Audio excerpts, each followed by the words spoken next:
이 시간 우리에게 주시는 하나님의 말씀을 받습니다. 신약 성경 요한복음 7장 37절에서 39절까지의 말씀입니다. 요한복음 7장 37절에서 39절까지의 말씀을 우리 한 절씩 교독합니다. 요한복음 7장 37절에서 39절까지 말씀입니다. 제가 먼저 읽습니다. 명절 끝날 곧 큰 날에 예수께서 서서 외쳐 이르시되 누구든지 목마르거든 내게로 와서 마시라.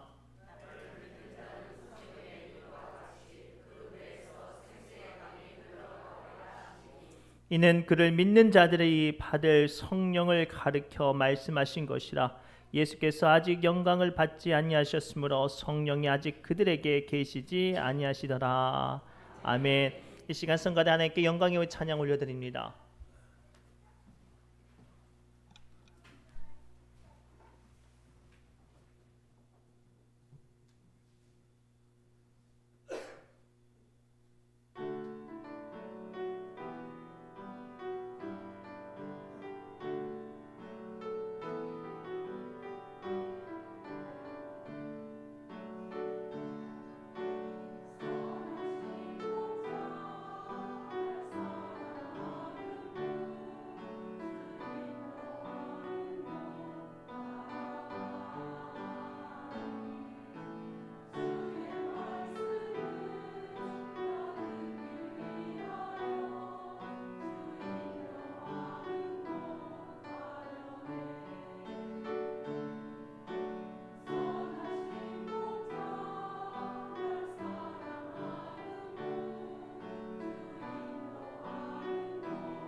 아멘. 감사합니다.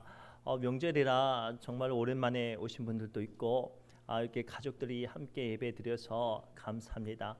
그런 마음을 담아서 우리 옆 사람을 이렇게 축복할까요? 하나님의 은혜가 함께 하시길 바랍니다 라고 축복합시다. 하나님의 풍성한 은혜가 함께 하시길 바랍니다.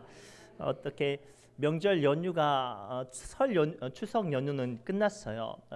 어떻게 추석 연휴를 잘 끝나셨나요? 마음도 재충전이 되어지고 또 보고 싶은 가족을 통해서 위로도 많이 받으셨나요? 명절 기간에 사람들은 저마다 가족을 만나고 고향을 찾으면 마음의 기쁨만 가득할 거라고 생각을 해요. 그러나 사실 좀 그렇지는 않아요. 자녀들이 오랜만에 고향을 와서 부모님을 만났는데 내가 기억했던 모습처럼 부모님이 건강하지 않고 더 몸이 편찮으시고 약해지면 자식의 입장으로서 마음이 어때요? 많이 어렵고 괴롭죠. 또 부모들은 어떻습니까? 오랜만에 찾아온 자녀들이 인생이 풀리지 않거나 취업이나 혹은 진로나 어떤 결혼의 문제로 있으면 또 부모들은 부모들 나름대로 좀 마음이 무겁습니다. 명절을 끝나고 나서 기쁨만 은혜만 가득할 줄 알았는데 우리는 저마다 내 안에 가족이나 또 내 안에 약한 것들로 인해서 우리는 내 목마름을 확인해요. 돈이 필요하거나 물질이 필요하거나 자녀나 혹은 부모님들을 인해서 우리 안에 좀 목마름, 갈급함, 필요한 것들이 보인단 말이죠. 참 기쁨이 가득할 것 같은 그 시간이 끝난 후에 찾아오는 이 연약함. 오늘 말씀도 그러한 이야기예요.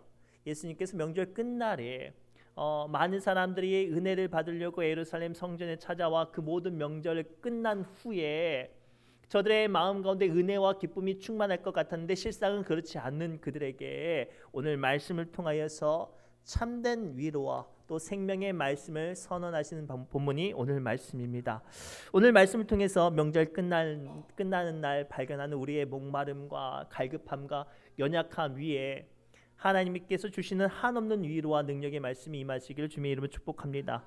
특별히 오늘은 또 명절이고 가족들이니까 짧게 두 가지만 이야기하려고 합니다. 벌써부터 얼굴이 환해지시는데요. 첫째가 이거예요. 명절 끝날에 우리는 세상의 목마름을 발견합니다. 그리고 우리의 목마름을 진정으로 해결해 주실 분은 참된 주님 예수님 뿐임을 이 시간 만나시기 바랍니다. 우리 37절 말씀 함께 읽겠습니다. 시작.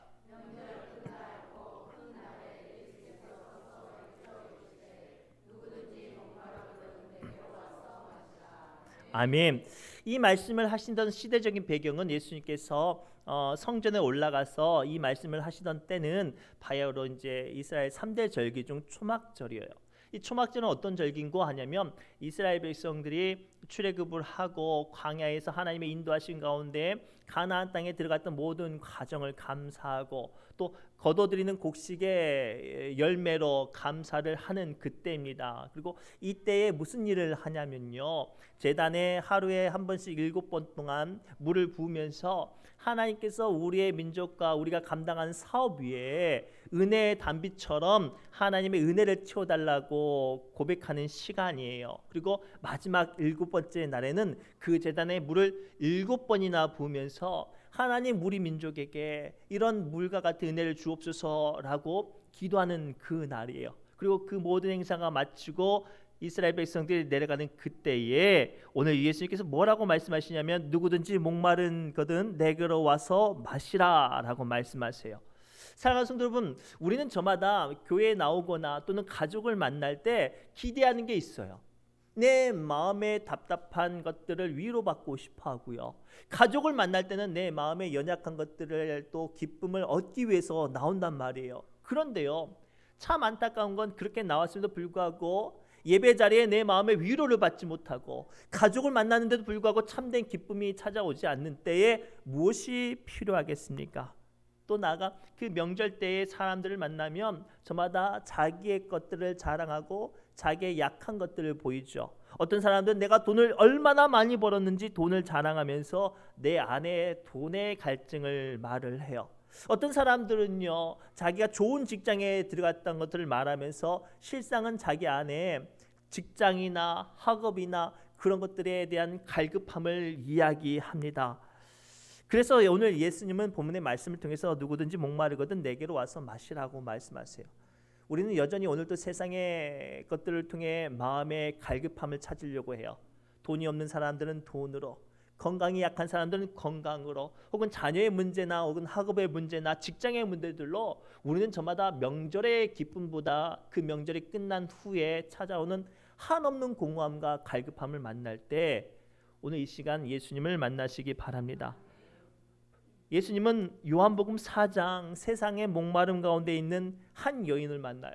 이 여인이 얼마나 세상 가운데 목말랐고 갈급하고 욕심이 많았는지 그 욕심을 채워줄, 그 갈급함을 채워줄 남자를 한 명, 두 명 만나다 보니까 남편만 다섯이 된 여인이 있었어요. 이 여인을 예수님께서 만나 주십니다. 그리고 이 여인에게 물어보죠. 가서 네 남편을 데려오라. 그때 이 여인이 고민합니다.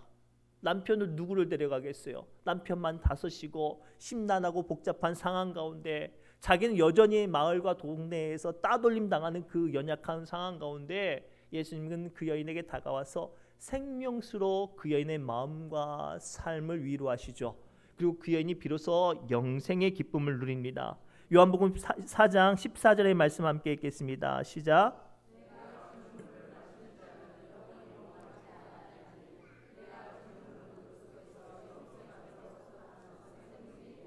아멘. 오늘 말씀을 통해서 우리가 발견할 수 있는 비밀이 여기에요. 예수님께서 초막절에 끝나고 내려가는 사람들에게 누구든지 목마르거든 내게 나오라 라고 말씀하셨어요. 그들은 사실 자기 삶 가운데 연약한 것들이나 소망한 것들을 채우기 위해서 성전에 올라왔습니다. 그러나 물 붓는 모습만 같지 실제로는 자기의 마음의 위로를 받지 못했어요. 오늘 우리도 예배 자리에 나와서 은혜 받으러 왔지만 기도하고 찬양은 하지만 하나님이 주신 위로를 받지 못한다면 오늘 주시는 예수님을 만나셔야 해요. 더 나아가 명절 통해서 가족을 통해서 기쁨을 얻으려고 왔지만 진정한 기쁨보다는 숙제를 갖고 내려왔다면 이 시간 주신 말씀을 통해서 예수님께서 우리에게 주시는 위로와 능력을 경험하시기 바랍니다.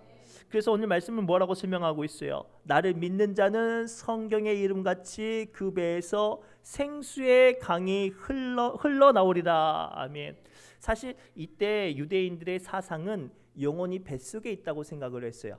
그래서 그 배가 배부르면 그 영혼에 힘이 있다고 생각했죠. 더 나아가 사람은 음식을 먹으면 그 음식을 통해서 그 몸이 움직여지고 힘을 얻기도 하죠. 근데 그 음식이 어디에 저장이 돼요? 배에 저장이 됩니다. 그런데요, 이 음식을 아무리 배에 많이 저장해도 그 배가 꺼지면 어때요? 힘을 쓸 수가 없어요. 그런데요, 하나님의 말씀이, 예수님의 말씀이 우리 안에 임하면 그 영혼이 생수의 강처럼 마르지 않고 풍성한 은혜로 채워주신다고 말씀하세요. 그래서 제가 앞서 말씀드렸던 요한복음 4장에 등장하는 사마리아 수가성 여인은 그러한 예수님을 만나고 나서부터는 남편 5명을 자랑하는 여인이 아니라 예수님을 자랑하는 여인이 되었어요. 우리는 명절 기간 동안 또는 교회에서 복작복작 사람들을 만나고 저마다 자기의 안부를 말하고 자기의 어떤 크고 작은 일들을 말하지만 우리는 진정한 그들을 통해서 위로를 받지 못해요. 중요한 건 예수님을 만나야 돼요. 예수님을 만나야 내 삶 가운데 주시는 은혜 안에 한없는 기쁨과 은혜가 임하는 줄 믿습니다. 그거 아세요? 1년 동안 명절에 와서 내가 얼마 동안 큰 부자가 되었고 내가 얼마 동안 잘 되었고 내가 어떤 대학교를 진학하고 어떤 직장에 들어갔는지를 자랑해도 그 마음에는 기쁨이 없을 수 있어요. 그러나 예수님이 그 마음을 주장하시면 그 어떤 것도 뛰어넘는 은혜가 임하는 줄 믿습니다. 창세기 마지막에 보면 요셉이 자기 형과 아버지와의 관계가 회복되는 장면이 나와요. 그때 요셉이 자기 형제들에게 이렇게 말을 해요. 자기에게 용서를 구하는 자기 형제들에게 이렇게 말을 하죠. 무서워하지 마십시오. 걱정하지 마십시오. 내가 당신은 물론이요 당신의 자녀들도 내가 양육하리라. 내가 책임지겠습니다 라고 말을 하죠.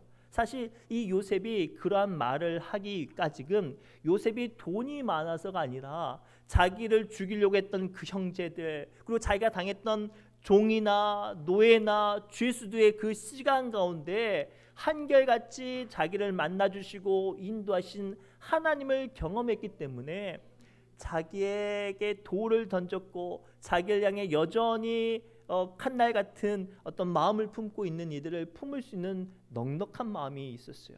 이거예요. 우리가 예수님을 우리 마음에 품을 때 우리는 비로소 넉넉한 마음이 될 수 있어요.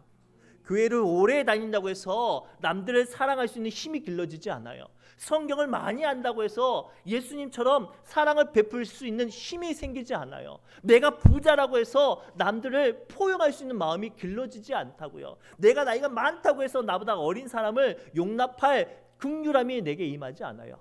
오직 예수님의 마음이 내 마음을 다스릴 때 내가 나를 미워하는 사람도 사랑하고 나를 죽이려고 했던 사람도 책임질 수 있는 마음이 그때 임하는 줄 믿습니다. 그런 마음이 넉넉한 마음일까요? 얄팍하고 굶주린 마음일까요? 그렇죠.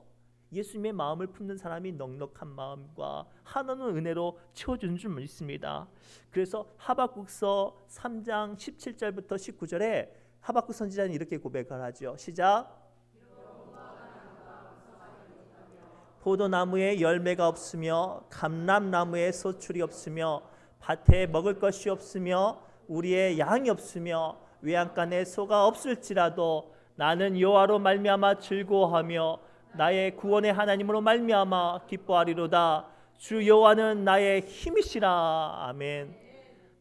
이때 이 하박국 선지자가 뭐라고 고백하냐면 이때 상황은 남유다가 바벨론의 제국의 공격을 받아서 망하게 생긴 그 상황이에요. 아니 밭이나 자기의 논과 밭에 먹을 것이 무엇이 있겠습니까? 아마 다 징발이 되었겠죠. 더 나아가 양떼도 제대로 키울 수 없는 상황이었을 거예요. 철저하게 절박하고 철저하게 괴로운 그 순간에도 하박국은 하나님을 찬양할 수 있었어요. 왜냐하면 앞서 하박국서 1장을 보면 하박국이 하나님께 단판 지으러 올라가거든요.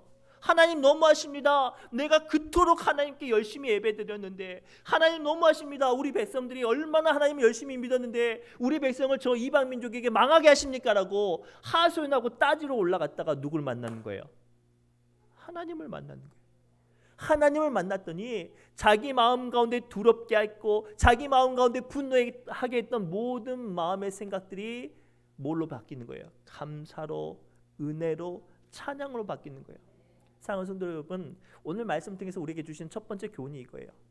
우리는 저마다 누군가를 만나고 뭔가를 얻어서 넉넉한 마음을 가질 수 있다고 생각을 하죠. 그래서 명절 때 가족을 찾고 명절 때 선물을 나눠주고 서로가 서로를 격려합니다. 그럼에도 불구하고 어쩔 수 없는 갈급함과 어쩔 수 없는 약점은 찾아와요. 그때 필요한 건 예수님의 마음이에요. 예수님의 마음을 품으시면 이 시간 드려진 예배 가운데 우리는 은혜를 받을 수 있고 또 나아가 오늘 만난 우리 사랑하는 자녀들과 우리 부모님들과 우리 가족들의 약함을 주님의 이름으로 축복할 수 있는 힘이 우리에게 임하실 줄 믿습니다. 고로 오늘 주신 말씀을 붙잡고 명절 끝날에 발견한 우리 목마름 앞에 예수님의 이름을 붙잡으며 생명수를 경험하는 귀한 믿음의 권속들 되시기 바랍니다. 마지막으로 이런 일들을 감당하고 이런 마음들이 우리를 다스리기 위해서 필요한 게 뭐냐면 바로 성령님의 임재가 필요해요. 우리 7장 39절 상반절 7장 39절 한번 읽겠습니다. 시작.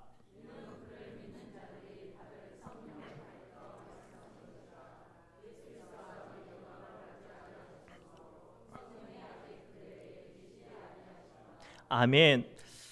어떤 것들로 채울 수 없는 공허함과 우리의 영혼의 갈증은 예수님께서 해결해 주실 수 있습니다. 그러나 예수님이 주신 이 말씀이 우리를 주장하기 위해서 반드시 필요한 게 뭐냐면 성령님께서 임재하셔야 돼요. 오늘 우리를 잠깐만 생각해 봅시다. 우리는 교회 나오면 저마다 하나님의 이름을 찾고 우리의 약함을 고백을 하죠. 우리는 교회 나올 때마다 예수님의 이름을 기도하며 우리의 삶 가운데 능력을 달라고 요구합니다. 그런데요, 안타까운 건 그렇게 기도하면서도 불구하고 내 안에 나를 다스리시고 나를 위해 친히 중보기도 하시는 성령님을 찾는 사람은 그리 많지 않아요. 우리는 나의 기도 가운데 성령님을 찾으며 기도하셔야 돼요. 그래야 내 기도와 내 간구와 내 생각이 사람의 욕심과 사람의 마음과 사람의 감정에 흔들리지 않을 수 있단 말이에요. 로마서 14장 17절에 주님은 다음과 같이 우리에게 말씀하세요. 로마서 14장 17절 말씀입니다. 제가 읽겠습니다. 시작. 하나님의 나라는 먹는 것과 마시는 것이 아니요 오직 성령 안에 있는 의와 평강과 희락이라. 아멘. 이거예요. 우리가 그동안 기도하지 않은 사람 없어요. 약함과 갈등 앞에, 갈급함 앞에 기도 안 한 사람은 없어요. 그러나 우리가 기도하면서 어떤 기도하냐면 하나님, 예수님 도와주세요라고 말하면서 뭐를 말하냐면 먹고 마시는 내 삶의 문제만 놓고 기도해요. 철저하게 내 육의 기도만 한단 말이에요. 그러니 하나님께서 내 기도 가운데 건강도 주시고 물질도 주시고 직장 들어가게 해주시고 대학교 들어가게 해도 그 안에 뭐가 끝나지 않는 거예요? 욕심이 끝나지 않아요. 욕심이 끝나지 않으니 그 마음에 번민과 번뇌와 아픔과 고통이 헤어나지 않는 거예요. 우리 이 시간 영적인 이 진리를 발견해야 돼요. 성령님 나를 다스려 주시라. 성령님, 내가 성령님의 이름을 기도하며 내 안에 요동치는 수많은 생각과 수많은 욕심과 수많은 감정들이 성령님께서 주시는 은혜들로 체험받을 수 있도록 해달라고 기도하셔야 해요. 그래야 참된 의와 평강과 희락이 여러분들 마음에 임하실 수 있는 줄 믿습니다. 우리는 그동안 어떤 기도만 했다고요? 하나님 이름 부르면서, 예수님 이름 부르면서 틀린 기도하지 않았어요. 그저 내 인간적인 기도만 했단 말이에요. 이제 우리는 내 안에 계시는 성령님을 붙잡고 기도하실 때 하나님의 나라가 우리 안에 세워지는 줄 믿습니다. 우리 사랑하는 성도 여러분, 하나님을 믿고 예수님을 의지하시죠. 그렇다면 우리는 그로 말미암아 성령님의 인도하심을 위해 기도하셔야 돼요. 우리 혹시 찐빵을 드시면 찐빵 안에 뭐가 있어요? 팥 앙꼬가 있어서 찐빵을 아주 많이 먹어도 단맛이 나요. 근데 혹시 중국식 빵, 호빵 드셔본 적 있나요? 그 안에 앙꼬가 없어요. 엄청 그 호빵을 좋아했던 분도 앙꼬가 없는 빵은 2개 이상 못 먹어요. 왜죠? 목맥혀서. 성령님은 우리 안에 기도 가운데 역사하시는 생명수와 능력이 되게 하시는 분이에요. 우리가 눈에 보이는 것들을 기도하여도 그것들이 하나님의 나라의 일들로 이루어지게 하시는 주님이신 줄 믿습니다. 그래서 우리는 성령님을 붙잡고 기도할 때 우리의 마음에 요동치는 감정과 욕심을 이길 수 있어요. 우리 갈라디아서 5장 16절을 통해서 주님은 다음과 같이 우리에게 말씀하세요. 함께 읽겠습니다. 시작.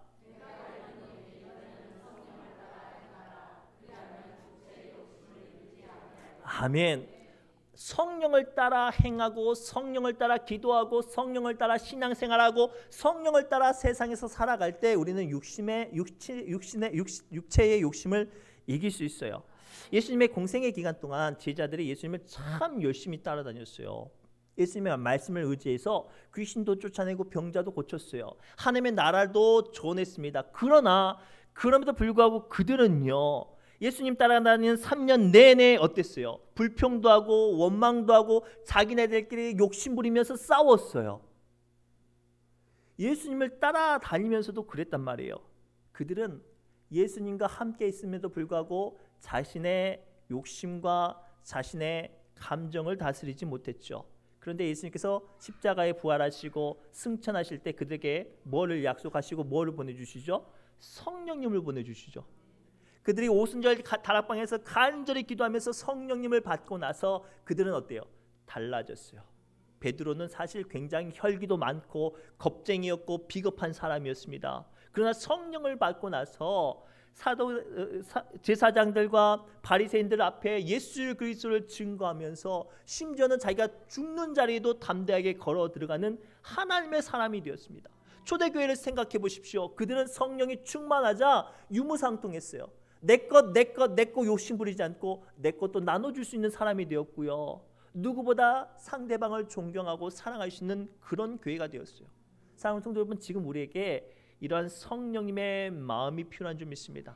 누구보다 하나님의 은혜 가운데 부응하고 있는 우리 신의중앙교회가, 또 누구보다 잘 되고 있는 여러분들의 가정과 사랑하는 자녀들이 성령님께서 그들의 마음과 생각과 손길을 주장하시도록 기도해 주시기 바랍니다. 그래야 여러분들의 발걸음과 여러분들의 세상의 삶이 욕심에 침몰되어지지 않고 성령님의 인도하심 가운데 오늘 또 한 걸음 한 걸음 뭘로 가는 거예요? 은혜로 가는 거예요.